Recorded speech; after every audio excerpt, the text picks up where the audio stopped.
NTV time, जनता की बात जनता के साथ।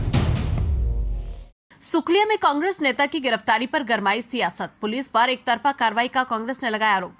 इंदौर के हीरानगर थाना क्षेत्र के सुखलिया में हाल ही में कांग्रेस और भाजपा कार्यकर्ताओं के बीच हुए विवाद ने राजनीतिक तूल पकड़ लिया। इस विवाद के चलते हीरानगर पुलिस द्वारा नगर निगम में नेता प्रतिपक्ष चिंटू चौकसी को गिरफ्तार किया गया है। गिरफ्तारी के विरोध में कांग्रेस का एक प्रतिनिधिमंडल रविवार को पुलिस कमिश्नर कार्यालय पहुंचा और वरिष्ठ अधिकारियों से मुलाकात कर इस कार्रवाई पर कड़े सवाल उठाए। कांग्रेस नेताओं का आरोप है कि विवाद की घटना के कुछ ही घंटों के भीतर चिंटू चौकसी को गिरफ्तार कर लिया गया, जबकि वे घटना स्थल पर मौजूद ही नहीं थे। उन्होंने पुलिस पर एक तरफा कार्रवाई करने का आरोप लगाते हुए कहा कि कांग्रेस नेता को बिना उचित जांच के निशाना बनाया जाना, जबकि भाजपा पक्ष के खिलाफ अब तक कोई ठोस कार्रवाई नहीं हुई। कांग्रेस का कहना है कि विवाद में दोनों पक्षों के लोग घायल हुए हैं, जिनका इलाज अभी भी जारी है। ऐसे में केवल एक पक्ष के खिलाफ कार्रवाई करना न्याय संगत नहीं। प्रतिनिधिमंडल ने पुलिस कमिश्नर से मांग की है कि भाजपा कार्यकर्ताओं पर भी समान रूप से कार्रवाई की जाए और चिंटू चौकसी पर लगे आरोपों को हटाया जाए। वहीं पुलिस कमिश्नर ने कांग्रेस प्रतिनिधिमंडल को उचित जांच और कार्रवाई का आश्वासन दिया है। इसी बीच चिंटू चौकसी की गिरफ्तारी को लेकर कांग्रेस कार्यकर्ताओं में नाराजगी बनी हुई है और उन्होंने आने वाले दिनों में विरोध को और तेज करने की चेतावनी भी दी है।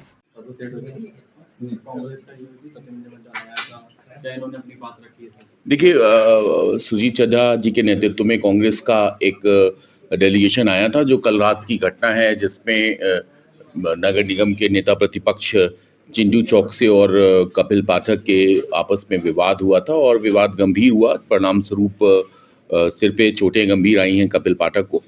रात के 10:30 बजे की घटना है। मेडिकल रिपोर्ट के आधार पर FIR दर्ज कर लिया गया है। इसमें 8 लोगों को आरोपी बनाया गया है। चिंटू चौकसी, राधेश्याम चौकसी, ईशान, रोहन चौकसी, इन सबको आरोपी बनाया गया है। जो सुरजीत चड्ढा जी ज्ञापन लेकर आए थे डेलीगेशन के साथ, उस पे भी CP साहब ने DCP जोन 3 को निर्देशित किया है कि सारे तथ्यों को तराश लें और जो भी मेडिकल रिपोर्ट कहती है उसकी तरफ से भी FIR दर्ज कर ली जाए। कहना है कि हमारी ओर से कोई बयान नहीं दर्ज की जा रही है। देखिए, FIR हम बार बार दर्ज करने को कह रहे हैं। FIR तो क्योंकि हमें विक्टिम चाहिए, हमें या विक्टिम अगर इस स्थिति में नहीं है तो कोई ना कोई व्यक्ति रिप्रेजेंट करने को चाहिए।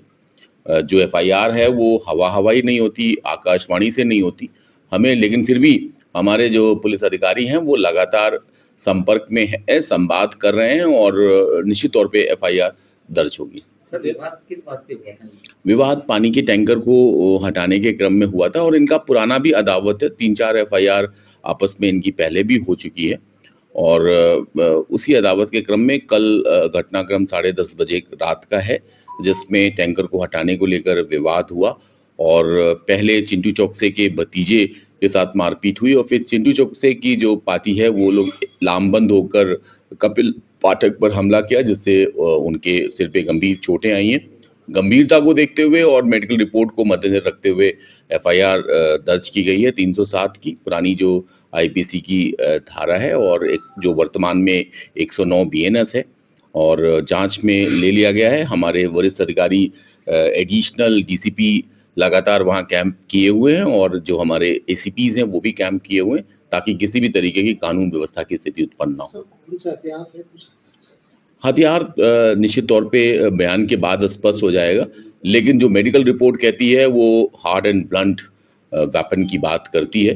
तो निश्चित तौर पे हम CCTV फुटेज भी खंगाल रहे हैं और जो भी टेक्निकल टूल्स होते हैं हमारे, उन सबको DCP जोन 3 मद्देनजर रखते हुए इस विवेचना को आगे बढ़ाएंगे। सर, कांग्रेस का कहना है कि चिंटू चौकसी उस समय मौजूद ही नहीं। ये ठीक है, हमारी विवेचना का हिस्सा है, लेकिन जो विक्टिम है कपिल पाठक, उनके जो बयान थे और जो उनका कहना था, उस आधार पर FIR दर्ज की गई है और जो भी तथ्य सामने आएगा उसके अनुरूप कार्रवाई की जाएगी।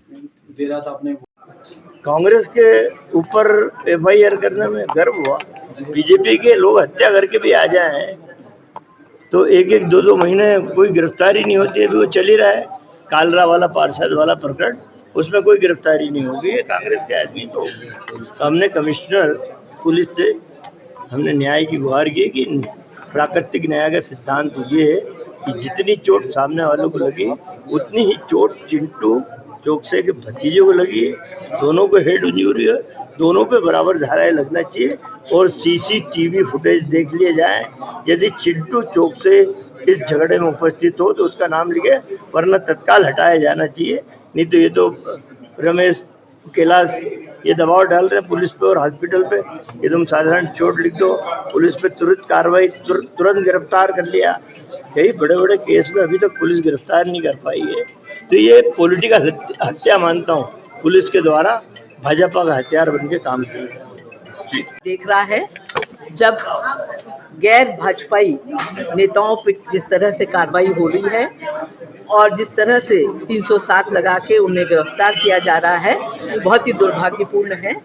वही दबाव सरकारी अफसरों पे जो पूरे देश में चल रहा है, जो पुलिस, ईडी, सीबीआई सब पे चल रहा है, वही इंदौर में भी हम देख रहे हैं और बहुत ही दुर्भाग्यपूर्ण है। इसी के विरोध में हम आए थे। कमिश्नर साहब से बात हुई है कि पूरी घटना की जांच होनी चाहिए और जिस तरह से ताबड़तोड़ कार्रवाई चिंटू चौक से की है उसका हम विरोध